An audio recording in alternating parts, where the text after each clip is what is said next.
1 Korintus 8 ayat 4 sampai 6. 1 Korintus 8 ayat 4 sampai 6. Kita baca sama-sama 2, 3 tentang hal makan daging yang dipersembahkan kepada berhala. Tidak ada berhala di dunia, tidak ada Allah lain daripada Allah yang esa. Sebab sungguh pun ada apa yang disebut Allah, baik di surga maupun di bumi.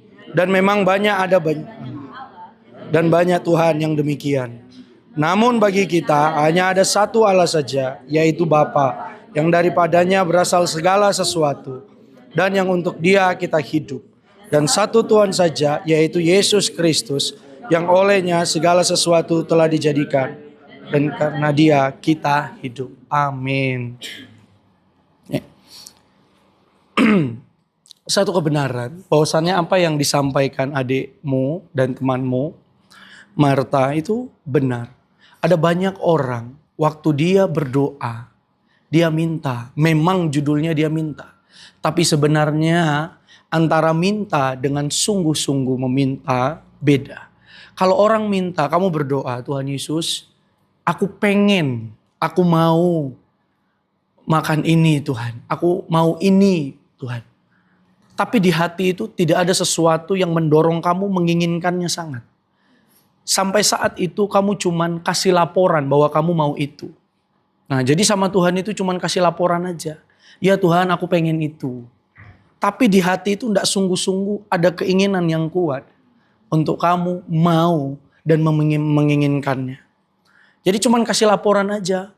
Tuhan, aku pengen ini. Gitu. Tapi di hati biasa aja. Makanya waktu kamu meminta sesuatu. Satu kali aku sharing doa pagi di kos, kebenaran firman. Waktu kamu minta, kamu yakin dan percaya kalau kamu sudah menerimanya. Harusnya ada sukacita di dalam hati. Waktu kamu minta, yes pasti terjadi. Tapi waktu sedang doa dan waktu itu sedang deklarasi menerima sesuatu, kenapa tidak ada sukacita yang keluar dari responmu?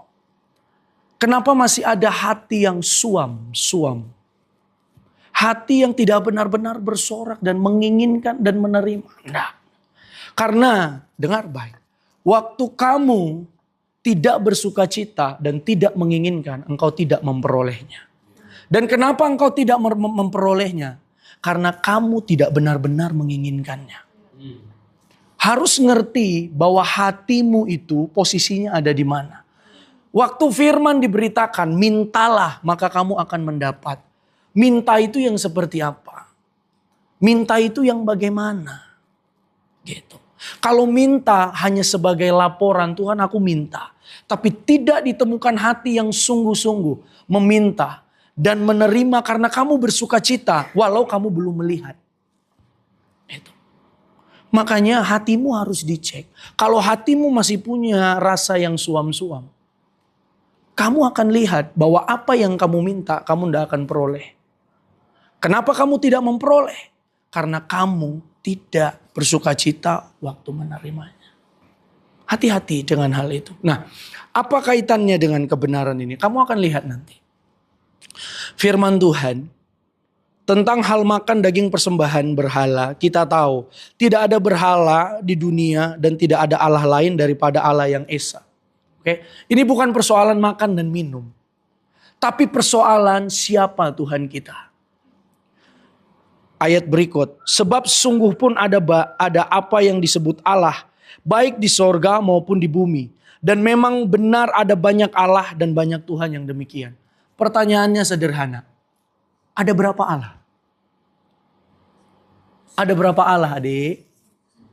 Ada berapa Allah? Ada berapa Allah? 1. Di ayat 5 dia ngomong berapa? Memang benar ada banyak Allah dan banyak Tuhan. Jadi ada berapa Allah?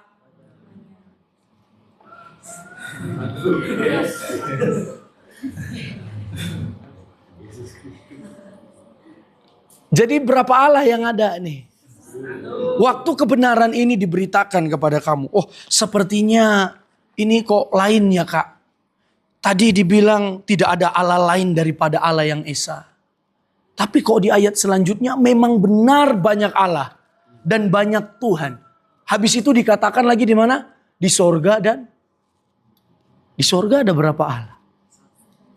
Kenapa dia bilang banyak? Di sini kamu harus ngerti satu hal, deh. Kebenaran ini kamu jangan pikirkan pakai pikiran, pakai apa. Enggak. Tak kasih tahu kamu, inilah kebenaran sejati. Harusnya kamu bersyukur bahwa Allah yang kamu sembah berbeda dengan Tuhan yang lain. Tuhan yang lain tidak bisa jalan. Tuhan yang lain tidak bisa hidup. Sekalipun dia punya tangan, dia tidak bisa meraba. Dia punya mata, dia tidak bisa lihat. Dia punya kepala, tapi dia tidak punya otak. Ada berhala punya otak? Ada enggak? Ada enggak? Enggak ada. Sekalipun dia punya kaki, dia nggak bisa jalan. Mau berhala itu dikasih sayap sekalipun, bisa terbang? Enggak. Kamu menyembah Allah yang benar. Tapi sampai di titik ini, apakah kamu memastikan dirimu bahwa aku ini tidak menyesal bertuhankan Yesus? Kenapa, Dek? Penting untuk kamu tahu bahwa Allah yang kamu sembah beda dengan Tuhan-Tuhan, Allah-Allah yang disembah oleh orang lain. Kenapa begitu? Ini bukan ayat yang kontradiktif. Kalau dibilang hanya ada satu Allah, benar cuma satu Allah. Tapi kalau di bawah dibilang memang benar banyak Allah dan Tuhan. Tahu, ada. Dia dua hal. Satu, keberadaan Allah sebagai eksistensi, sebagai kenyataannya. Itu keberadaan Allah yang sesungguhnya siapa?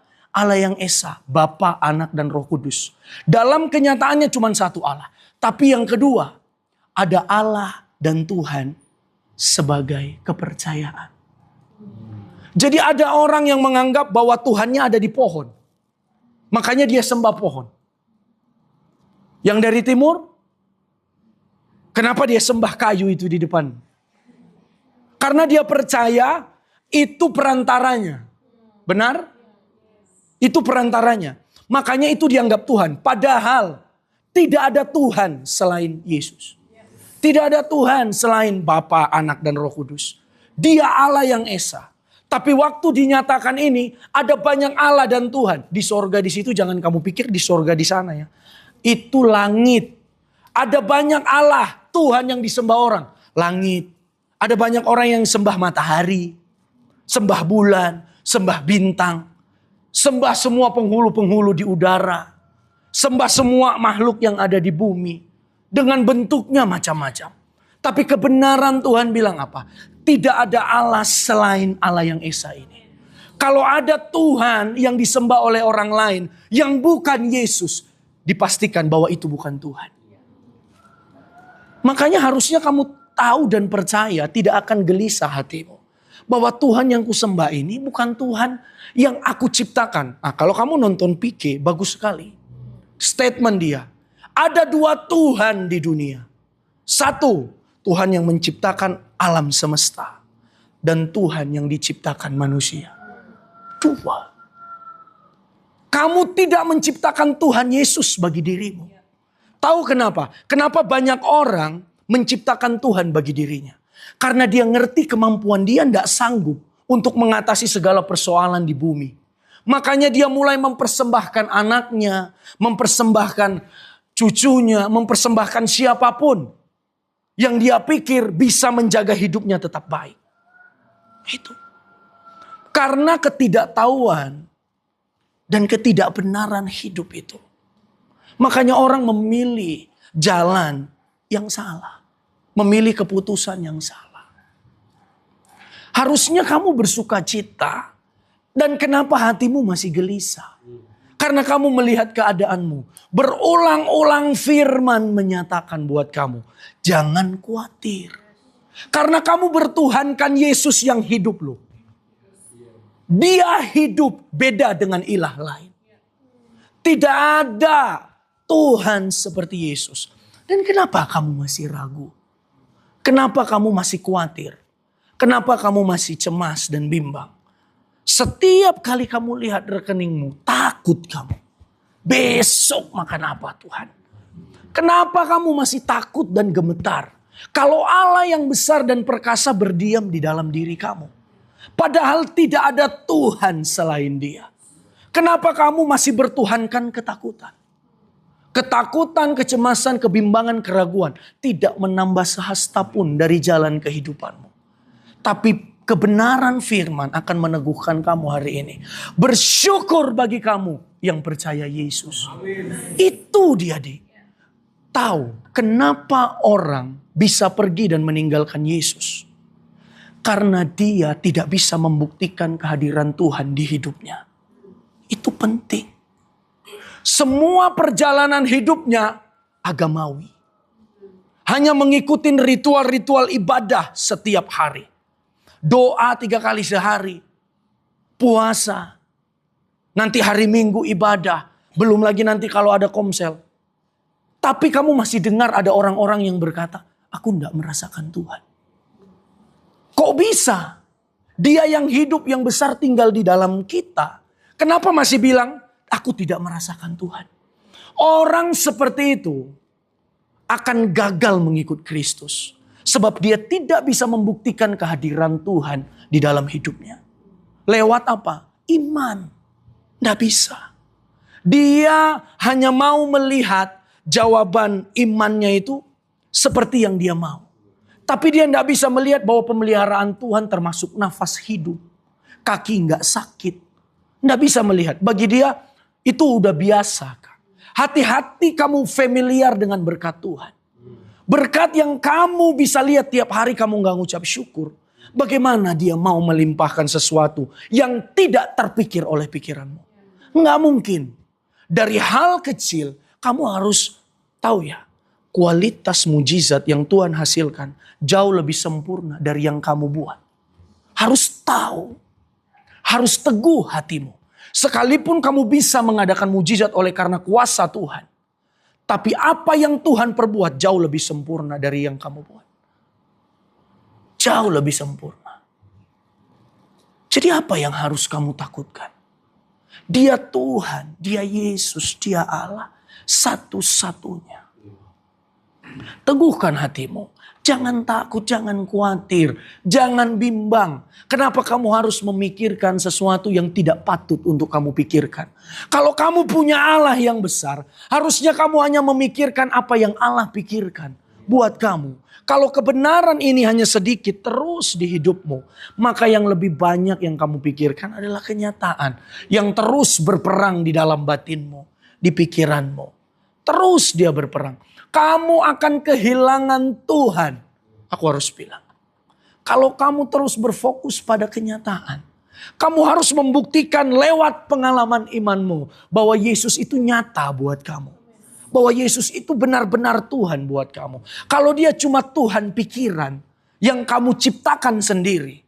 Kamu hidup dengan kehidupan agamawi. Karena Yesus tidak menuntut. Dia datang untuk mengasihi. Kenapa harus berpikir, aku tertuntut Kak karena melihat teman-temanku doa 3 kali sehari. Kamu doa, kalau tidak ada cinta, apakah itu dihitung tulus? Enggak. Jadi ada 2 hal. Hati-hati, Yesus bukan Tuhan yang kamu ciptakan. Dia Tuhan sebelum kamu ada, dia Tuhan. Kalau kamu percaya dia hari ini, sekalipun itu warisan iman dari orang tuamu, bersyukurlah karena bukan kamu yang memilih dia. Dia yang memilih kamu dan menetapkan kamu sejak semula. Pastikan bahwa dirimu bukan domba-domba palsu. Karena itu kepalsuan itu tipis sekali deh. Tipis sekali. Kamu bisa berdandan ala ratu, tapi kamu bukan ratu.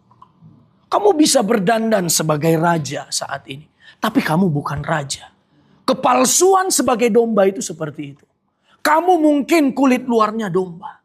Tapi kamu tidak benar-benar domba dalam hati. Kepalsuan. Waktu kamu percaya Yesus. Harus dengan teguh. Aku mau ngalami Tuhan. Aku enggak mau cuman seperti ini Tuhan. Aku menginginkan, aku merindukan. Kejar dia. Tahu ya, Tuhan sudah menyingkapkan. Ini kebenarannya. Ini pribadinya. Dia sudah menyingkapkan. Bukan dia belum menyingkapkan. Rahasia-rahasia yang dirindukan nabi-nabi dulu untuk disingkapkan. Tapi di dalam hidupmu di masa ini, dia menyingkapkan dirinya buat kamu. Tidak mungkin kamu tidak bisa ketemu dia. Mustahil. Karena dia Tuhan yang jauh lebih dekat dari baju yang kau pakai.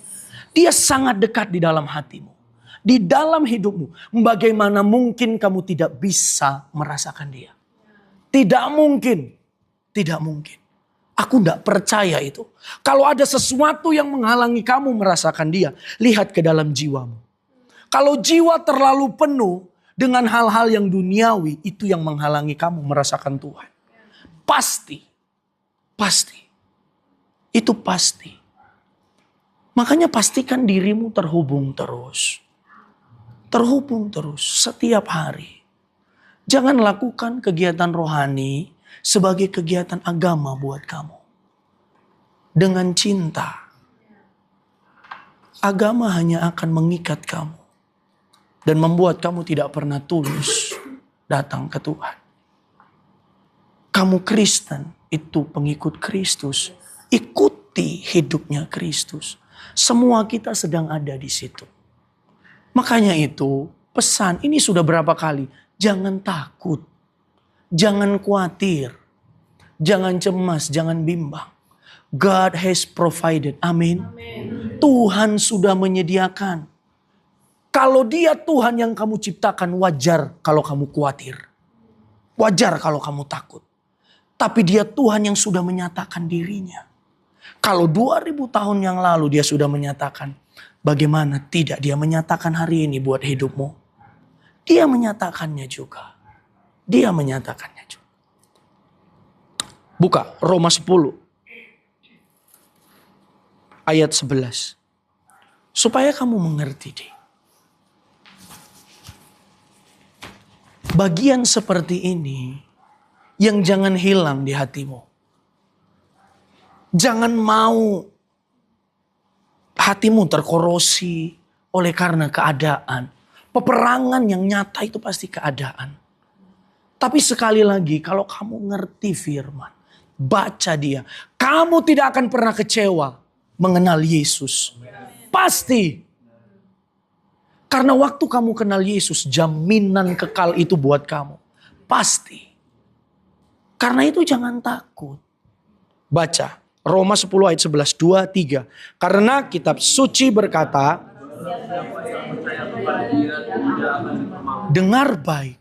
Karena kitab suci, bukan kitab dongeng. Kitab suci, dia ambil dari Yesaya. Paulus ngutip dari Yesaya. Jaraknya ratusan tahun. Tapi kebenaran itu masih terus diteguhkan. Untuk angkatan yang waktu itu. Di Roma, untuk jemaat di Roma.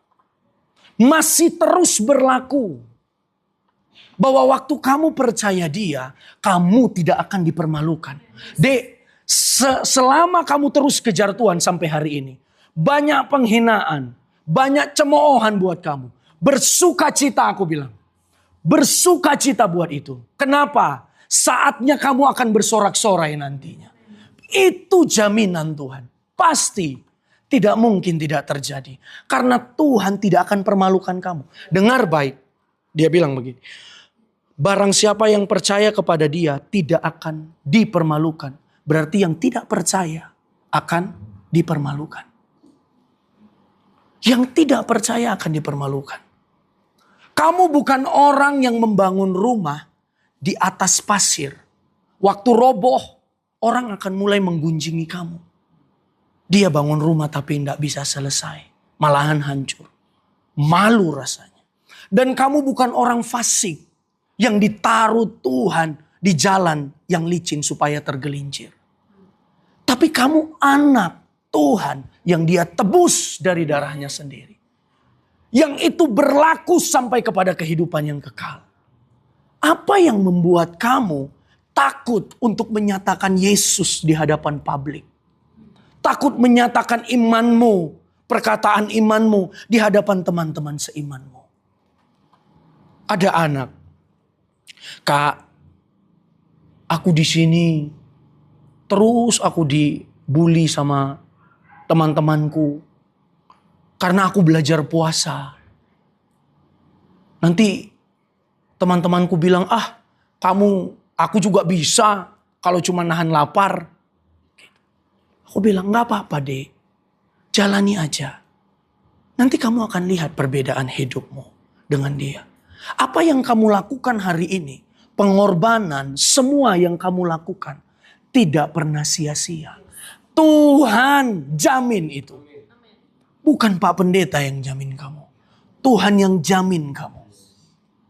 Jadi jangan takut deh. Jangan khawatir karena kamu menyembah Allah yang hidup. Allah yang diberitakan dari zaman ke zaman. Allah yang tidak pernah namanya hilang dari tempat ini. Kalau kamu lihat media sosial, perbuatan orang semakin nyata, Alkitab bilang. Kamu lihat, mereka yang menyembah yang bukan Tuhan akan kelihatan dari kehidupannya. Kamu bisa lihat.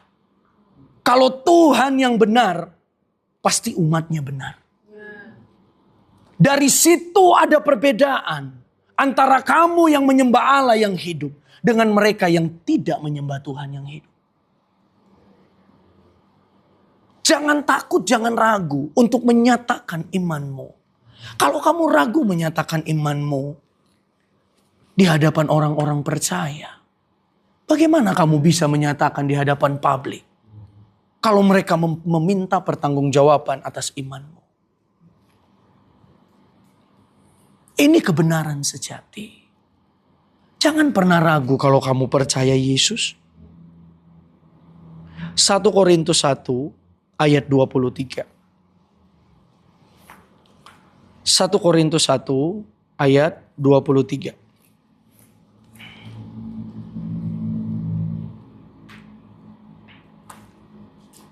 Baca sama-sama, 1, 2, 3. Tetapi kami memberitakan Kristus yang disalibkan. Untuk orang-orang Yahudi, suatu batu sandungan. Dan untuk orang-orang bukan Yahudi, suatu kebodohan. Bagi orang Yunani, orang Romawi, pemberitaan Yesus itu suatu kebodohan. Tapi kamu bisa lihat enggak? Posisinya mereka juga menyembah berhala.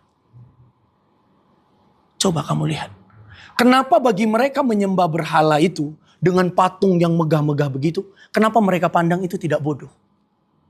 Dan kenapa ada pribadi Yesus yang mati, yang disalib, bahkan ceritanya inkarnasi jadi manusia, dipandang bodoh? Padahal mereka sama-sama menyembah Tuhan. Karena bagi orang non-Yahudi, Tuhan yang diberitakan oleh Paulus ini, itu kok Tuhan yang lemah sekali. Kenapa bisa mati?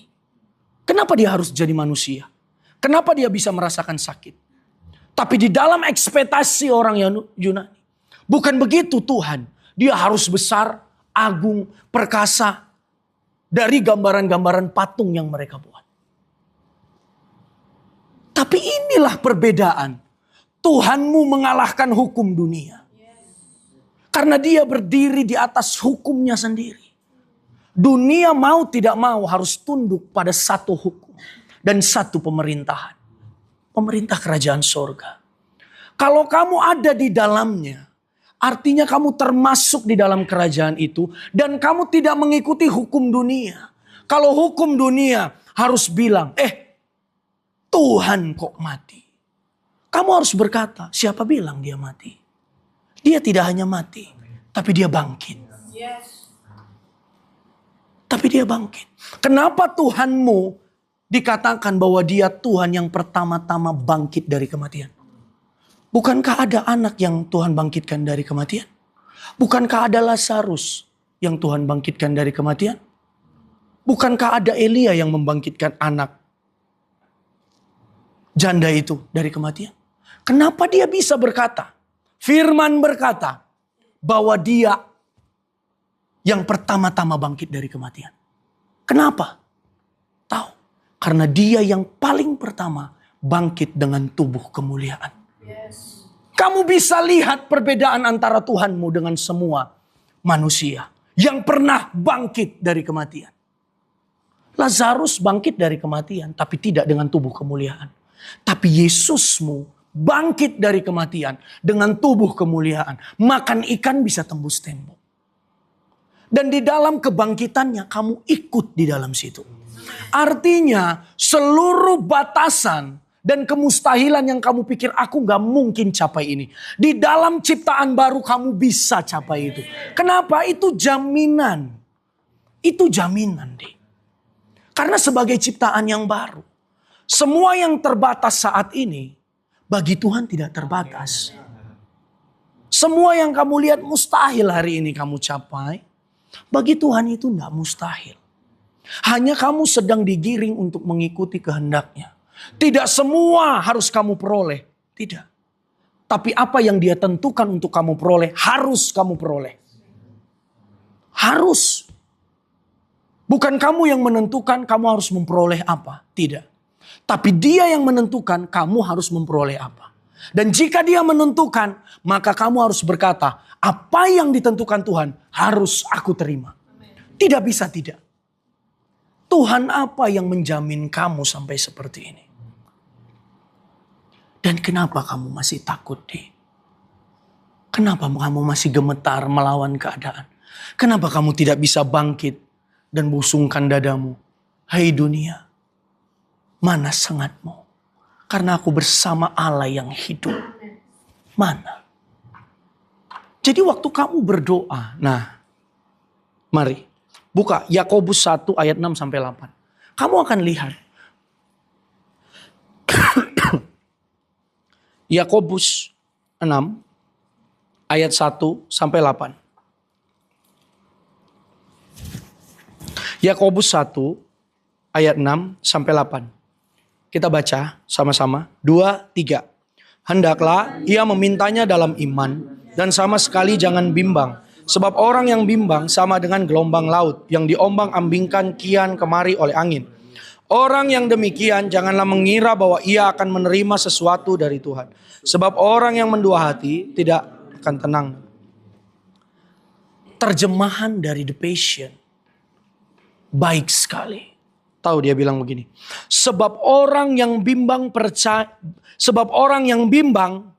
percaya pada saat ini dan ragu pada saat berikutnya. Itu orang bimbang. Orang bimbang hari ini waktu dia dengar firman, percaya dia. Keluar dari pintu, ragu lagi. Itu orang bimbang. Makanya firman bilang, sebab orang yang bimbang percaya saat ini dan ragu pada saat berikutnya. Dan orang bimbang firman bilang apa? Tidak akan menerima apapun. Tidak akan menerima apapun. Orang yang demikian janganlah mengira bahwa ia akan menerima sesuatu dari Tuhan. Kamu tidak bisa menerima apapun dari Tuhan. Kamu percaya saat ini dengar firman, tapi keluar habis itu ragu karena kamu mempertimbangkan pakai pikiranmu. Bisa enggak nanti ya? Bisa enggak nanti ya? Bisa enggak nanti ya? Bisa enggak nanti ya? Waktu kamu berkata di dalam nama Yesus terjadi. Pastikan hatimu, yes, amin. Terjadi. Tapi bagaimana dengan kondisi hati yang begitu? Masih mudah terombang-ambing. Percaya saat ini, nanti ragu saat kemudian. Percaya lagi saat ini, nanti ragu saat kemudian. Kenapa? Kenapa bisa begitu? Karena pikiranmu masih belum ditundukkan deh. Pikiranmu masih ada dan ditawan oleh kenyataan. Kalau pikiranmu ditawan oleh Kristus, maka seluruhnya Kristus yang akan berdaulat. Dia yang akan punya otoritas. Karena pikiranmu masih kamu isi dengan banyak hal yang bukan dari Tuhan. Bukan dari Tuhan. Makanya ketakutan, kekhawatiran, kecemasan, kebimbangan bertumbuh dia di dalam pikiranmu. Makin besar kuasanya di dalam pikiranmu. Waktu kamu berusaha percaya meyakinkan pikiranmu. Tidak. Iman itu timbul dari pendengaran. Pendengaran akan firman Kristus. Iman timbul waktu kamu melekat dengan Tuhan. Semakin kamu melekat dengan Tuhan, semakin pikiranmu itu dibersihkan. Dia harus dipotong semua yang bukan dari Tuhan. Harus dimatikan semua yang bukan dari Tuhan. Sekarang apa isi pikiranmu? Makanya itu kamu nanti percaya saat ini, ragu saat kemudian. Percaya saat ini, ragu lagi nanti saat kemudian. Firman Tuhan jelas bilang, jangan mengira orang yang seperti ini akan dapat sesuatu dari Tuhan. Jangan kamu kira, dia bilang begitu. Tidak. Terus dia bilang apa? Di bagian selanjutnya. The patient. Ketidakpastian membuatmu menjadi seperti laut yang bergolak. Nah, terombang-ambing oleh angin. Kamu naik pada saat ini dan terhempas ke bawah pada saat berikutnya. Kamu lihat kalau laut, kamu lihat film bagaimana kapal di laut itu. Ombak angkat dia. Nanti habis angkat dia, turun lagi ke bawah kapal itu. Ombak angkat dia lagi. Dihempaskan lagi ke bawah. Keraguan-raguan menghantam kamu dari atas sampai ke bawah. Dia akan menjatuhkan kamu, melengsarkan kamu. Mematahkan tongkat pengharapanmu. Sampai kamu tidak bisa berdiri. Itu keraguan. Karena waktu kamu sudah diangkat naik nih. Percaya, iman. Ragu, patahkan. Bam! Jatuh. Dihempas itu tidak mudah. Wah, jadi ingat aku lagu Indosiar. Dihempas gelombang, dilemparkan angin. Luar biasa. Tapi itu kenyataannya, Di. Makanya hati-hati kamu dengan keraguan. Kamu pikir ragu itu hal yang biasa. Kak, takut itu kan manusiawi. Kalau sering takut, ragu itu kan manusiawi, Kak. Kalau sering ragu. Kalau kamu punya Tuhan, dipastikan bahwa kalau dia bilang jangan khawatir, artinya jangan. Perintah. Mengapa engkau bimbang? Kalau dibilang jangan takut, itu perintah ya jangan takut, jangan kamu tambahkan manusiawi harus takut. Nggak ada ayatnya. Kalau kata Oma Evi, kalau tidak ada perintahnya jangan ikuti. Tapi kamu ikuti. Jangan takut. Kalau God has provided untuk hidupmu, kenapa kamu bimbang? Pastikan buat hidupmu. Tuhan, aku mau sharing, kok aku belum dapat hikmat Tuhan. Kamu takut karena waktunya sudah dekat. Kamu khawatir, cemas, bimbang karena waktunya sudah dekat. Aduh, udah besok lagi ini. Aduh Tuhan, ayo Tuhan Yesus. Kenapa kamu tidak punya iman bahwa waktu kamu minta, kamu pasti, dengar ya, pasti dapat jawaban. Karena Tuhanmu, makanya jangan pakai iman, besok. Nggak ada begitu. Sekarang. Sekalipun Tuhan menentukan waktunya. Tapi imanmu harus tetap bilang bahwa janji Tuhan sekarang. Kalau kamu bilang sakit, besok harus sembuh ya. Bukan iman. Kelepasan. Dalam nama Tuhan Yesus, setan yang ada di tubuhnya ini. Besok harus lepas. Nggak ada besok harus lepas. Sekarang harus lepas. Kenapa besok? Kalau sekarang kamu butuh makan, kamu berdoanya gimana? Tuhan berkati besok makananku. Sekarang padahal kau lapar. Doa Bapa kami bilang, berkatilah kami pada bukan hari esok. Hari ini. Jadi imanmu jangan pikir besok. Jangan pikir besok, enggak. Kamu punya iman hari ini. Bahkan hari ini masih jam 23.30, setengah 12. Kan belum ganti hari kan. Waktu kamu sedang minta jawaban. Sekalipun cuma tinggal 5 menit lagi. Tetap punya keyakinan. Pasti datang. Pasti ada jawaban. Harus begitu imanmu deh. Kalau imanmu tidak begitu. Nanti kenyataan masuk. Kan Belum jadi. Mana? Kan belum datang. Tidak, kamu harus berkata, "Hei, Tuhanku sudah jamin bahwa yang ada di dalam Kristus hanya ya atas janji Tuhan." Jadi kalau dia berkata, "Jangan takut," kamu jangan takut. Jangan ditambahkan, kan manusia Kak, boleh takut. Tidak.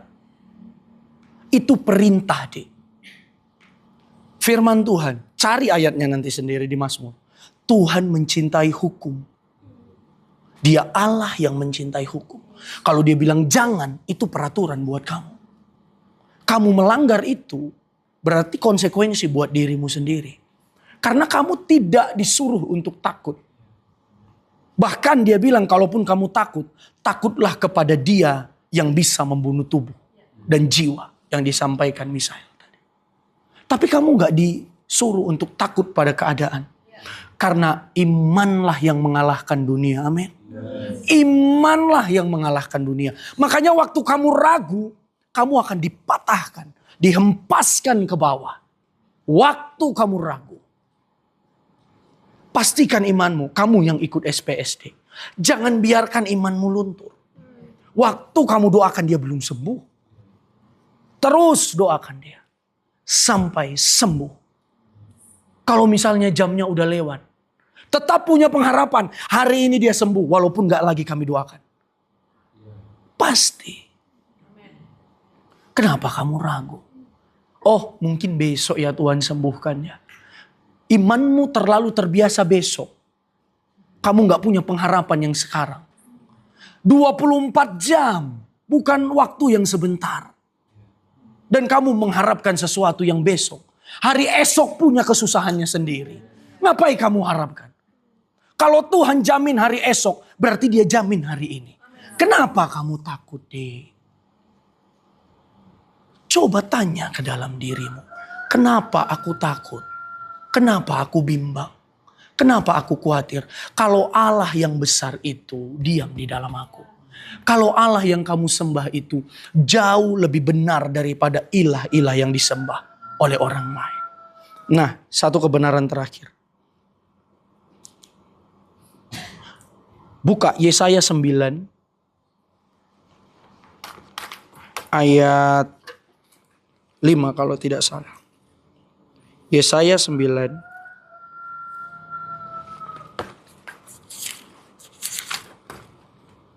Yesaya 9 ayat 5. Coba lihat ayat 5. Yesaya 9 ayat 5. Ya, di Alkitab itu ayat 5. Yuk, Yesaya 9 ayat 5 baca. 2, 3. Sebab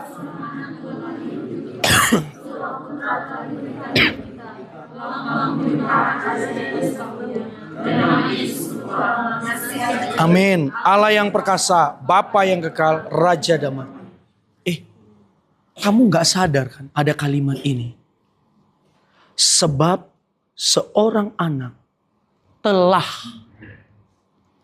Yesaya, jaraknya dari Yesaya sampai ke Yesus ratusan tahun deh. Kenapa Yesaya bisa bilang? Sebab seorang anak telah dan bukan akan. Kenapa dia tidak bilang seorang anak akan lahir nanti. Tapi dia bilang seorang anak telah lahir. Sebab janji yang diperkatakan Tuhan ya dan amin. Dan itu sekarang, bukan besok. Karena Yesaya melihat di dalam penglihatan anak itu sudah ada. Dan tahu kebiasaan orang Ibrani. Kalau dia mendapat kebenaran atau nubuatan. Mereka tetap punya pikiran bahwasannya yang hari depan yang akan terjadi itu sudah terjadi. Dan pasti terjadi. Yang sering kamu deklarasikan. Iman yang sering kamu deklarasikan. Apa? Harus terjadi. Apa? Sudah terjadi, pasti terjadi, harus terjadi. Itu kepercayaan yang mereka punya. Mereka yakin. Makanya waktu Yesaya bilang, seorang anak telah bukan akan. Karena dia yakin dan dia sudah lihat bahwa itu sudah ada. Bukan baru nanti dia bilang. Dia memakai kacamata sorga. Karena di hadapan Tuhan tidak ada hari esok. Tidak ada hari ini. Tidak ada hari depan. Semuanya terbuka di mata Tuhan. Kamu lihat. Kalau kamu pakai cara pandang kebenaran. Kamu gak akan ragu deh. Bahkan aku juga sering. Kenapa ini khawatir? Kenapa khawatir? Hai jiwaku, jangan takut. Mengapa kau takut? Mengapa kau khawatir? Bangkit dan serukan bahwa kamu punya Tuhan yang benar. Ini kebenaran buat kamu. Buat kita semua. God has provided. Benang merahnya jangan khawatir. Kalau dia sudah menyediakan buat kamu. Sesuatu yang sangat besar yang kamu rindukan itu akan terjadi. Dan kamu bilang ini mustahil. Biarkan Tuhan yang bekerja. Jangan ikut dengan kamu menambah pikiranmu. Dengan itu. Sekalipun kamu pikirkan lebih dalam, lebih dalam, lebih dalam, lebih dalam. Apakah terwujud? Tidak. Dengar baik. Kalau kamu menginginkan sesuatu, pasti Tuhan punya kepentingan di situ. Ya, dia punya kepentingan di situ. Kepentingannya apa? Mau menunjukkan kemuliaannya buat hidupmu. Membuktikan kalau dia Allah yang hidup. Bukan hanya buat segelintir orang, tapi buat setiap orang yang menerima dia. Karena setiap yang tidak percaya, Tuhan tidak bisa memberikan apapun. Tapi setiap mereka yang percaya, di dalam Kristus ada segala sesuatu yang kamu butuhkan dan kamu rindukan.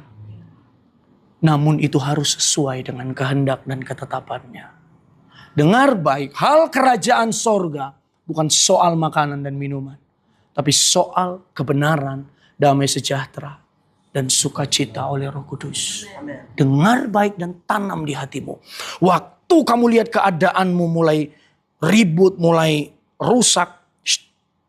Bilang, kebenaran bukan soal keadaanku. Kebenaran soal, kerajaan sorga soal kebenaran. Damai sejahtera, sukacita oleh Roh Kudus. Karena kalau kamu lihat ya di dalam katanya ada dua. Kehidupan. Kan kalau kamu lihat nanti. Dia bilang apa? Tuhan akan melimpahkan segala sesuatu di dalam seluruh. Bagaimana ayatnya ya? Itu. Pembunuh hanya datang untuk membunuh, mencuri, dan membinasakan. Aku datang untuk memberi hidup dan hidup dalam segala kelimpahan. Dengar baik deh. Kalau kamu lihat kelimpahan di situ, Tuhan menunjuk bukan tentang hal jasmani. Zoe, kehidupan ilahi. Tentang yang ilahi. Bukan yang jasmani. Kenapa kok nggak ditekankan yang jasmani, Kak? Karena itu dicari bangsa yang tidak mengenal Allah. Makanya dia tidak tekankan itu. Karena itu sudah pasti. Jadi jangan kamu takut soal itu. Yang Tuhan bukan mungkin, tapi yang Tuhan mau tekankan adalah kehidupan setelah kematian ini. Kehidupan ilahi. Kenapa dia nggak menekankan kehidupan jasmani? Karena itu dicari bangsa yang tidak mengenal Allah. Waktu kamu hidup dan tinggal dalam kebenaran, semua ditambahkan buat kamu. Karena yang pertama-tama soal kehidupan ilahi ini. Kehidupan yang melekat dan menyatu dengan dia.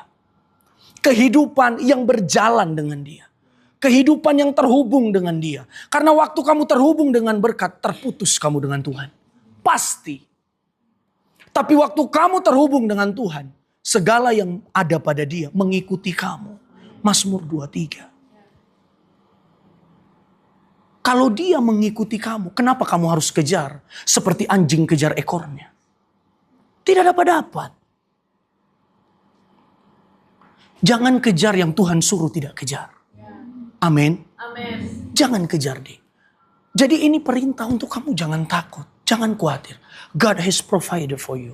Sudah menyediakan untuk kamu.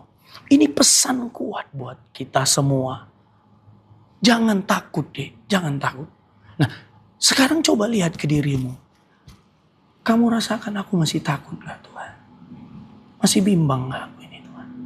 Kalau masih bimbang, minta ampun. Karena kamu meragukan Tuhan yang hidup. Itu dia. Minta ampun sama dia. Dan kamu harus makin terus baca dan minta Roh Kudus terangi pikiranku. Supaya aku tidak takut dengan semua ini. Dengan apapun yang terjadi di depan.